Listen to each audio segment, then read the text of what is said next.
Supreme কোর্টে আজ ইতিহাস গড়ে দিলেন মাননীয় মুখ্যমন্ত্রী মমতা বন্দ্যোপাধ্যায়।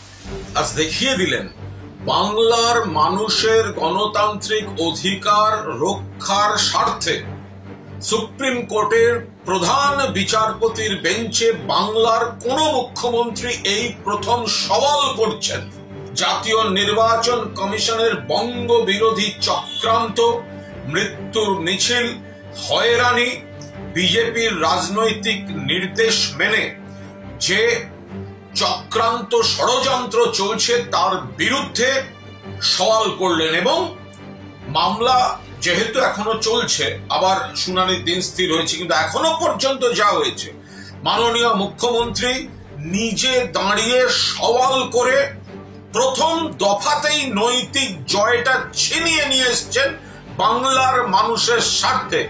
সুপ্রিম কোর্ট অনুভব করেছে যে লজিক্যাল ডিসক্রিপেন্সির নাম করে অত্যাচার হচ্ছে, নোটিশ ইস্যু হয়েছে, এই মাইক্রো অবজারভার কিভাবে অ্যাভয়েড করা যায় তার পথ খোঁজা শুরু হয়েছে।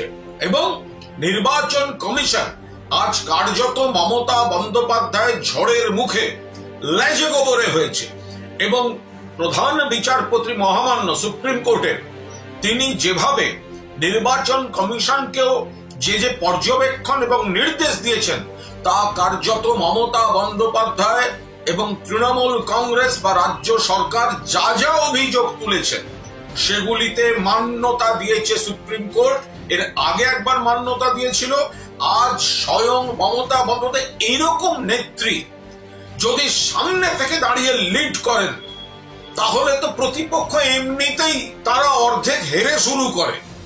যা যা বলেছিলেন মমতা বন্দ্যোপাধ্যায় পৃষ্ঠপোষকতায়, নির্দেশে, পরিকল্পনায় আমাদের আইনজীবীরা সেগুলো বলেছেন এবং তাতে নতুন পয়েন্ট যোগ করে একেবারে ব্যাখ্যা করে বিচারপতিদের সেগুলো বুঝিয়ে দিয়েছেন মমতা বন্দ্যোপাধ্যায়। ফলে যে সমস্যাগুলো নির্বাচন কমিশন তৈরি করছে সেগুলো যাতে না হয় সুপ্রিম কোর্ট হস্তক্ষেপ করলো, মমতা বন্দ্যোপাধ্যায়ের তোলা যুক্তিতে মান্যতা দিল এবং এখন উত্তর দেওয়ার সময় খুঁজছে নির্বাচন কমিশন।